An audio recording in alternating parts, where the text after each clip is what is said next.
What kind of goofy ass ghost gonna carve hello into your body? I don't get it.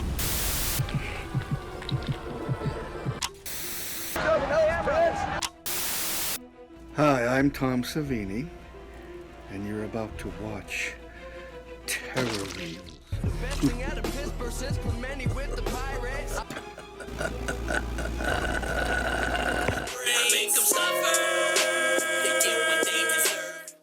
Welcome to another episode of Terror Reels with your host, Steel City Dahn. I know a lot of people don't like these found footage movies, and even more people don't like ghost hunting shows. But I have to admit, ghost hunting shows are definitely a guilty pleasure of mine. I'm a huge fan of eating a couple 100-milligram edibles and watching these ghost hunting movies or shows all alone. The edibles kick in and every creaking noise in my apartment makes me feel like I'm gonna poop my pants and really puts me in the headspace that I need for these movies. These movies might not be the best story-wise, but the suspense is great, and what's wrong with making a movie that's just for fun? Today we'll be diving into a movie where we follow a group of TV ghost hunters where they visit the old Collingwood Psychiatric Hospital in Maryland. Will they find the ghost with a most, or is it a complete bust? Let's find out in today's review of the 2011 Call-In Minihan, Stuart Artez, and the Vicious Brothers directed Grave Encounters. Spoiler alert, it's never a good sign when a movie has this many directors attached to it. If you're ready, it's time to have some grave encounters. We open this movie with this video editing company dude blah blahing over on how they knew the ghost hunting crew and how they were gonna make a show with them. They were never seen again, and this footage was found. He wants to make sure that you know this footage was only edited down for time. This guy specifically doesn't add any hullabaloo to the footage like ghosts or any tubs of blood. This guy can fuck off because he doesn't add any real validity to this story, and we just want to be spooked. They don't have some guy telling us this bullshit. Show motherfucker, don't tell. We flash over the ghost hunting crew. Lance Preston, the host and personality of the show. I use the term personality pretty fucking loosely. This dude is played like the turd Zach Baggins from the Ghost Adventures show, along with Sasha, TC, and Matt, who are on the audio-visual department. Preston tells us about the history of this abandoned Collingwood Psychiatric Hospital that closed in the 60s. They used to house 8,000 patients. Lance meets up with a local historian and begins to tell us the history of this hospital. This is where we learn about Dr. Arthur Freakin, a Harvard-trained urologist who is a big fan of experimental brain surgery, giving over a whopping 140 lobotomies. But in 1948, 6 patients broke out of their cells and stabbed Freakin to death, the same day that Babe Ruth died. I don't know why they told us that. They let me know, so I'm gonna let Yins know. This is where we get our first dumb made-for-TV bullshit in this movie. Oh, death God. awaits. Yeah. I guess High we'll school find kids. out. That is High so school lame. kids. It should have been hella weights, and even Sasha can't believe how fucking dumb this is. We get a little bit more information from the caretaker, while Matt wipes off the lens with a fucking hamburger wrapper. Kenny, the caretaker, brings them to a bunch of paranormal hotspots in the hospital. A few spooky-ass hallways, the underground tunnels that attach the different wings and buildings of the hospital to each other, and even this window that he swears that he locks up, but he keeps having to reclose. There's no fucking way a mental hospital would have a window this high up and has such an easy access to be able to jump off. Later in the movie, they say it's like an 80-foot drop. We also get to a room full of stereotypical crazy gibberish written all over the walls.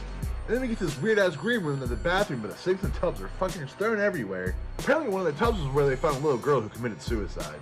Keep that in mind, because we'll go back to that later, but fucking barely. We cover to Lance bothering this dude who's just trying to do his job and keeping up with the lawn care. And he said he hasn't seen shit, and he's just here to do his job. But Lance thinks a few bucks will get this dude's gears turning. I'm standing here with the resident gardener, Javier Ortega. Javier, have you ever seen anything strange in the past 10 years of working here? Yeah, I saw a ghost over here. Yeah, this dude's probably my second favorite person in this movie. We then meet Houston, who will be the resident medium for their show, and he's just as big of a turd as you think he would be. Oh. There is something else here. It's like a dark spirit. We see Matt setting up cameras and audio at some hotspots in the hospital. Then he also tells us some of the equipment they're using, but if you've ever seen a ghost hunting show before, you know it's a typical shit. A tape recorder, a regular ass camera that uses film, and an EMF reader. With that being said, they decided to bunker down and go to locked-in in the Collingwood Psychiatric Hospital. If you're ready, it's time to have some grave encounters. This shit reminds me of a Faith Plus One album cover, but with more black shirts. They walk up and down some hallways and take some audio recordings. I gotta say, this shit is a fucking buzz so far. Ain't shit happening nor showing up, except for a mouth. And this goes on for quite some time, so we're gonna skip over all that boring shit until we get this. Could this be residual ectoplasmic material? No, not that part. That's just ghost coming. I had to show you. Tell Mom. That's the part I was talking about. It's not much, but hey, it's something. And if I saw that in real life, I'd probably shit a little bit in my pants. At least this is where this movie starts to ramp up a bit.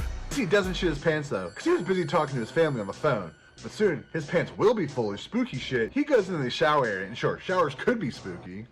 What the fuck was that? His shit levels are starting to rise. He radios in for the rest of the crew, and they get up there to investigate. They really don't believe him, but he finally tells them he has it on film. They watch it, everyone gets goosebumps. Then they try to make contact with the door slammer, and even demand to slam the door. But you can't big dick shit talk a ghost. Fuck. I thought we were actually gonna have something here. What the fuck was that? What the fuck was that? Oh, well, maybe you can. They continue down these endless hallways and find a gurney tipped over with the wheel still spinning. And then when freaking out about that, they hear something running above them. They thought they were alone in this hospital, but figured maybe some squatters or even punk kids were fucking around here. So they start getting a little angry. We have a right to be here. We have a permit, and you don't. Yeah, that'll teach them. They decide to bust out the tape recordings and ask a few more questions. Holy shit! My underwears would have been full of shit here, and I probably would have gotten the fuck out of this hospital. This is what they're here for, and don't forget, they're locked in. Lance even starts getting the ghost boner for all his bullshit, but that won't last. He starts demanding a shit-talking ghost to show themselves. He even takes pictures that he himself will never be able to get developed. The team makes it enough sting to convince Lance to pack up their shit and head out. They can't find their way to the front door of the building for like an hour. Eventually, they find their base at the front, Matt gets lost, probably eaten by a ghost, and TC isn't waiting around for the caretaker to unlock the front door for him, because he got pushed down some stairs looking for Matt, and he's gonna break that damn door. 3!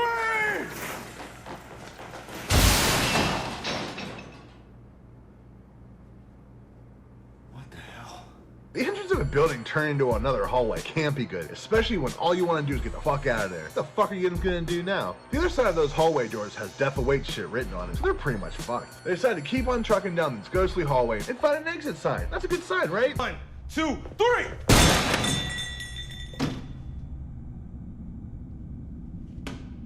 Nope, not this time. They find a window, but it's barred up. And Yin's aren't going to be able to jump through that. So Yin's got to keep on trucking. You know what else is weird? That it should be daytime right now, but it's still pitch black outside. Yin's are trapped in this motherfucker forever. Houston tries to rationalize what's going on by saying maybe the clocks are all fucked up because of some kind of electrical anomaly. It's fucking retarded! Why don't you come, if you're gonna fucking come with an idea, come with something rational. This is one of your fucking auditions for some science fiction movie. I agree, TC. TC's my favorite character in this movie. He doesn't give a fuck and thinks everything is stupid. Just like me. They get back to home base and decide to get some sleep. I don't know about Yin, I couldn't fucking sleep in a building that won't let me escape.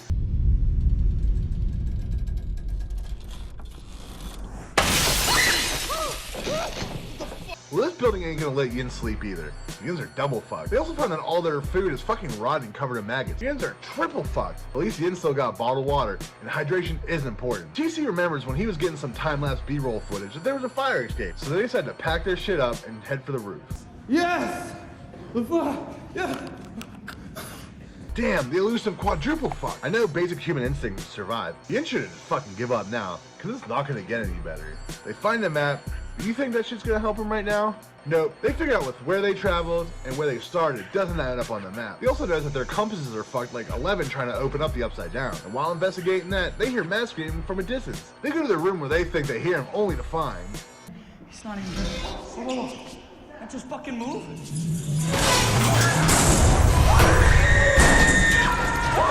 That ain't Matt. They decide to sleep again, and when they woke up, they found this. Sasha, we gotta take this down.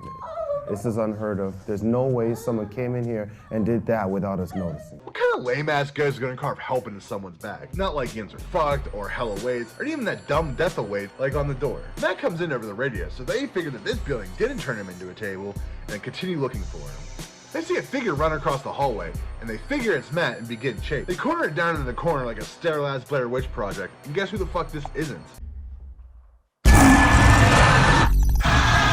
Look, just give up. After seeing that and knowing Yins can't escape, just fucking call it a day and kill yourself. After almost 2 full days of walking around this hospital, we see Hassan wandering around by himself looking for the rest of the crew. I guess his medium powers are gonna help him here, cuz...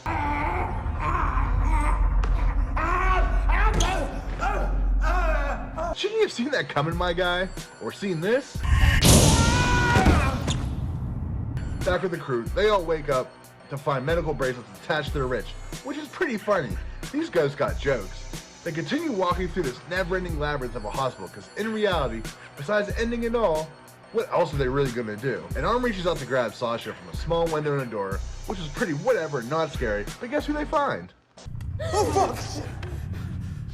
patient exhibits acute compulsive disorder linked to childhood phobia. And he's doing way better than I would have expected. A bit loony, but overall okay. I guess Dr. Freakin didn't get to the lobotomy on Matt yet, probably so he can bring him new, fresh brains.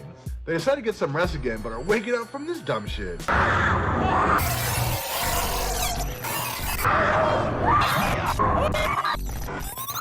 Look, fuck you, Grave Encounters.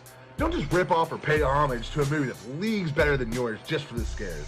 Grave Encounters doesn't even deserve to be the same aisle as Day of the Dead. Be more creative than that.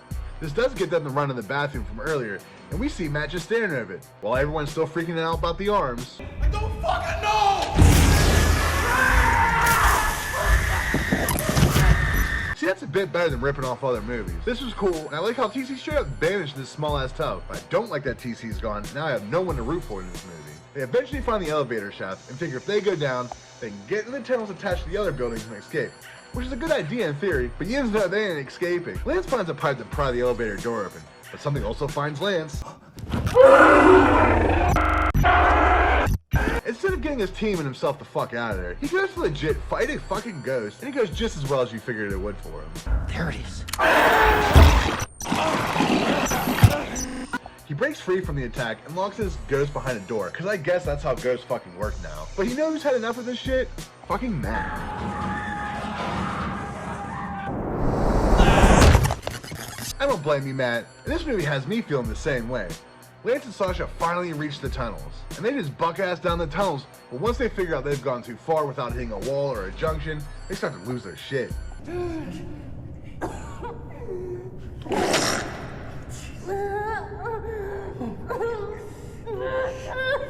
This smoke just covers the camera, and Sasha is straight up gone. Even the writers knew this shit was heading nowhere, but wanted to end as soon as possible. Lance freaks out for a bit, trying to find Sasha, but eventually hunger takes over, and what else you gonna eat in tunnel than a rat? He finds a rat and eats that shit raw.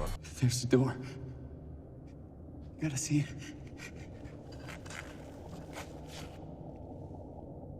Holy fuck, did he finally find his escape? Will he be able to tell people his story and get some help for the trauma he's been through?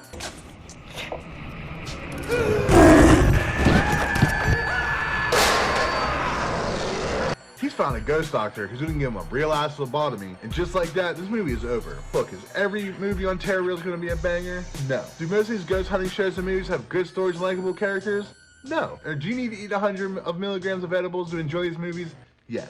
But sometimes you gotta slip into a movie universe and let suspense and being dumb high scare the shit out of you. And that's what makes these type of movies fun. Just turn off everything at your place so I can just get scared. So next week when I cover Grave Encounters 2, eat a high dose of edibles, and let's fucking get scared.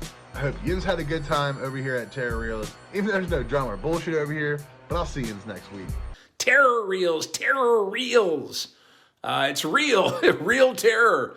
Real, R-E-E-L, R-E-A-L. Terror Reels. Terror Reels. Hey, dog will hunt. Get that bitch. You dented my plate. My brain is burning. Terror Reels. Goodbye.